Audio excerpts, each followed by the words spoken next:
ஆஸ்திரேலியாவில் பெய்து வரும் அதிக கனமழை காரணமாக சேலம் மாவட்ட பள்ளி கல்லூரிகள் நாளை விடுமுறை.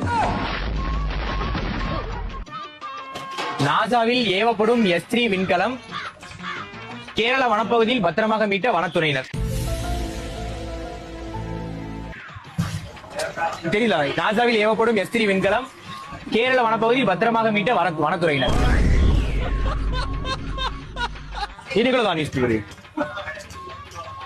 சென்னையில் லாரி மீது கார் மோதியதில் கால்பந்து வீரர் ரொனால்டோ கால் வலியால் அவதி.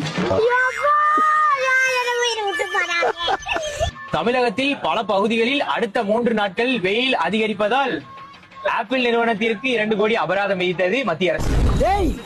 என்னடா ஆப்பிள் நிறுவனத்திற்கு அபராதம்?